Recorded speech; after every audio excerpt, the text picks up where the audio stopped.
I have a doppelganger. Dr. Gero is a brilliant but slightly mad scientist in the Dragon Ball Z android saga. If you look very carefully, you see that his skull has been replaced with a transparent plexiglass dome so that the workings of his brain can be observed and also controlled with light. That's exactly what I do. Optical mind control. But in contrast to my evil twin, who lusts after world domination, my motives are not sinister. I control the brain in order to understand how it works. Now, wait a minute, you may say. How can you go straight to controlling the brain without understanding it first? Isn't that putting the cart before the horse? Many neuroscientists agree with this view and think that understanding will come from more detailed observation and analysis. They say, if we could record the activity of all neurons, we would understand the brain. But think for a moment what that means. Even if we could measure what every cell is doing at all times, we would still have to make sense of the recorded activity patterns. And that's so difficult, chances are we'll understand these patterns just as little as the brains that produce them. Take a look at what brain activity might look like. In this simulation, each black dot is one nerve cell. The dot is visible whenever the cell fires an electrical impulse. There's 10,000 neurons here, so you're looking at roughly 1% of the brain of a cockroach. Your brains are about 100 million times more complicated. Somewhere in a pattern like this is you, your perceptions, your emotions, your memories, your plans for the future. But we don't know where, since we don't know how to read the pattern. We don't understand the code used by the brain. To make progress, we need to break the code. But how? An experienced code breaker will tell you that in order to figure out what the symbols in a code mean, it's essential to be able to play with them, to rearrange them at will. So in this situation too, to decode the information contained in patterns like this, watching alone won't do. We need to rearrange the pattern. In other words, instead of recording the activity of neurons, we need to control it. It's not essential that we can control the activity of all neurons in the brain, just some.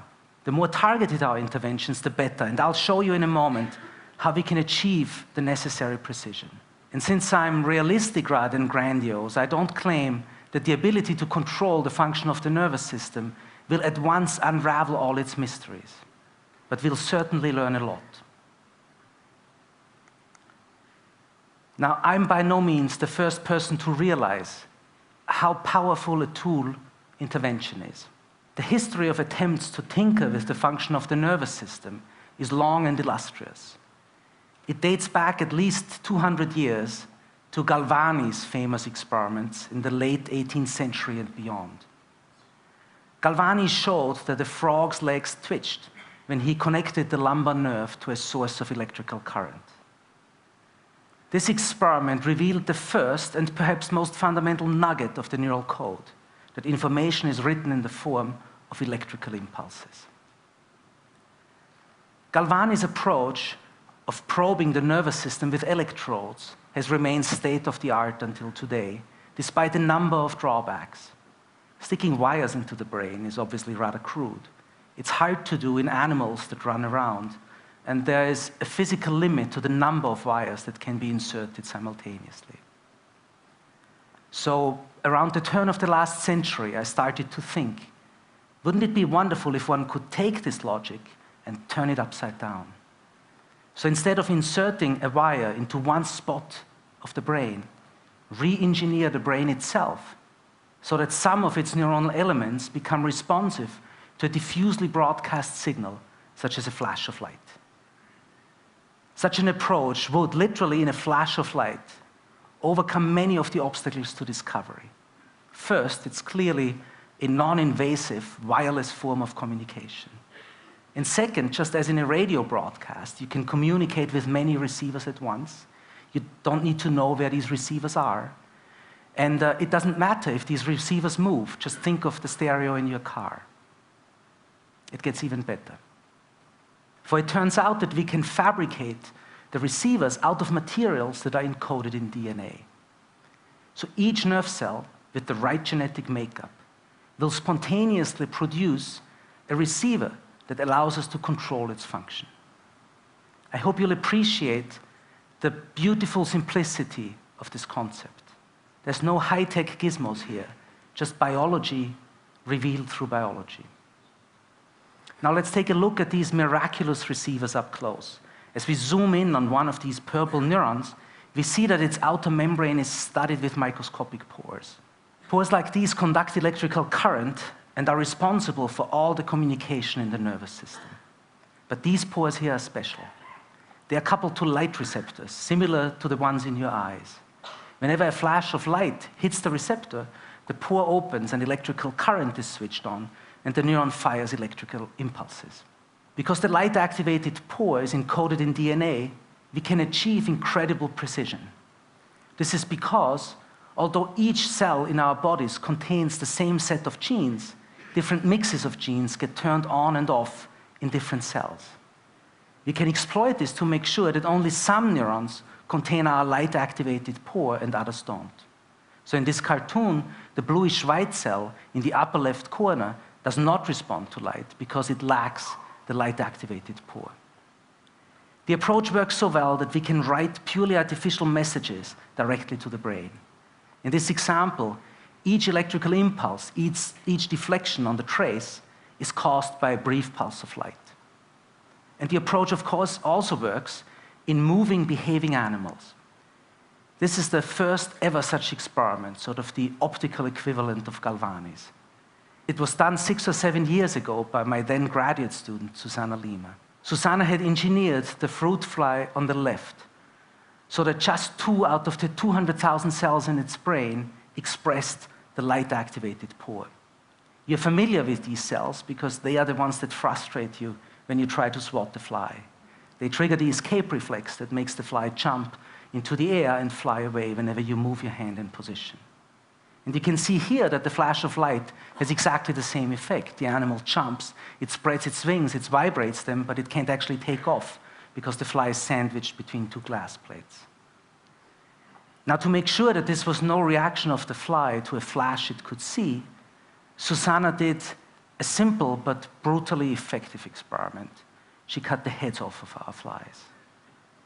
These headless bodies can live for about a day, but they don't do much. They just stand around and groom excessively. So it seems that the only trait that survives decapitation is vanity. Anyway, as you'll see in a moment, Susanna was able to turn on the flight motor of what's the equivalent of the spinal cord of these flies and get some of the headless bodies to actually take off and fly away. They didn't get very far, obviously. Since we took these first steps, the field of optogenetics has exploded, and there's now hundreds of labs using these approaches. And we've come a long way since Galvani's and Susanna's first successes in making animals twitch or jump. We can now actually interfere with their psychology in rather profound ways, as I'll show you in my last example, which is directed at a familiar question. Life is a string of choices, creating a constant pressure to decide what to do next. We cope with this pressure by having brains, and within our brains, decision-making centers that I've called here the actor. The actor implements a policy that takes into account the state of the environment and the context in which we operate. Our actions change the environment or the context, and these changes are then fed back into the decision loop. Now, to put some neurobiological meat on this abstract model, we constructed a simple one-dimensional world for our favorite subjects, fruit flies. Each chamber in these two vertical stacks contains one fly. The left and the right halves of the chamber are filled with two different odors, and the security camera watches as the flies pace up and down between them. Here's some such CCTV footage. Whenever a fly reaches the midpoint of the chamber where the two odor streams meet, it has to make a decision. It has to decide whether to turn around and stay in the same odor, or whether to cross the midline and try something new. These decisions are clearly a reflection of the actor's policy. Now, for an intelligent being like our fly, this policy is not written in stone, but rather changes as the animal learns from experience.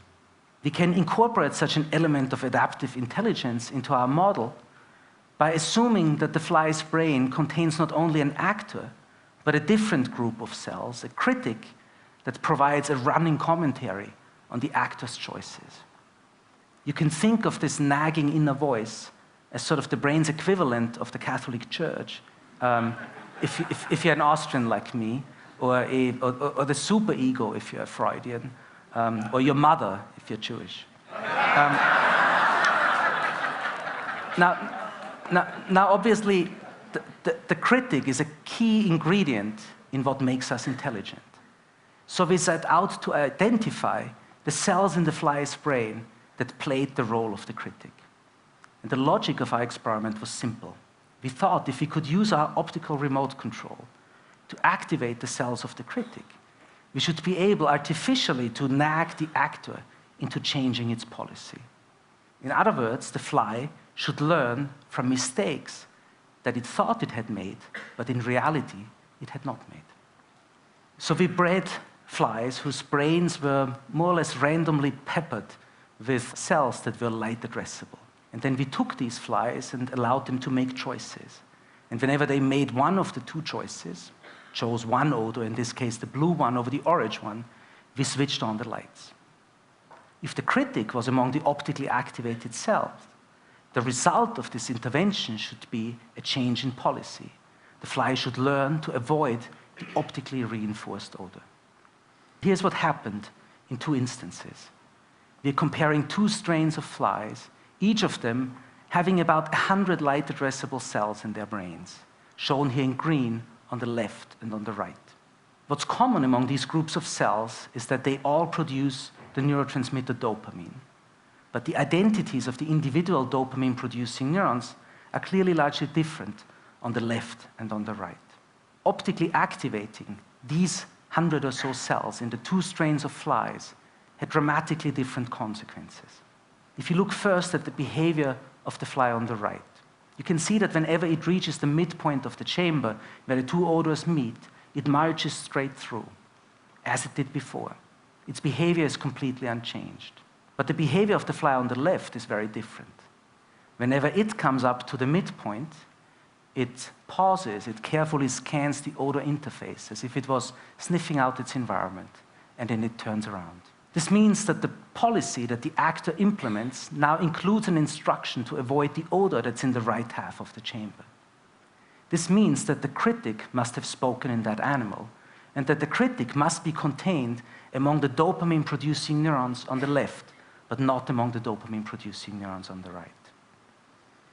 Through many such experiments, we were able to narrow down the identity of the critic to just 12 cells.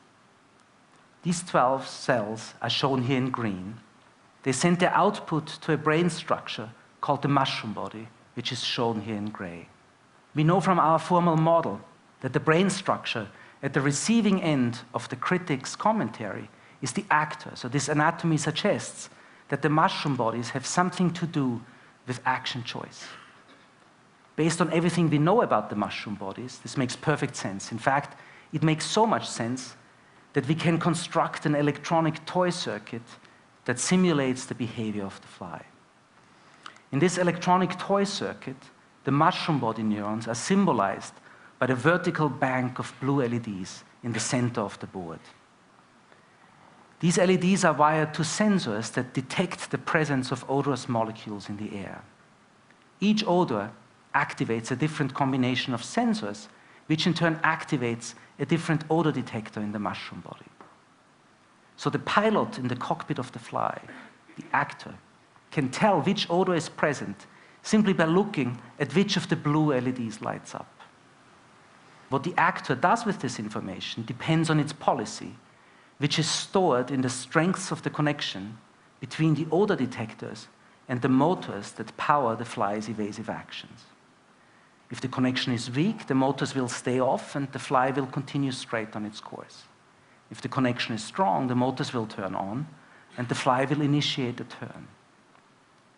Now consider a situation in which the motors stay off, the fly continues on its path, and it suffers some painful consequence, such as getting zapped. In a situation like this, we would expect the critic to speak up and to tell the actor to change its policy. We have created such a situation artificially by turning on the critic with a flash of light. That caused a strengthening of the connections between the currently active odor detector and the motors.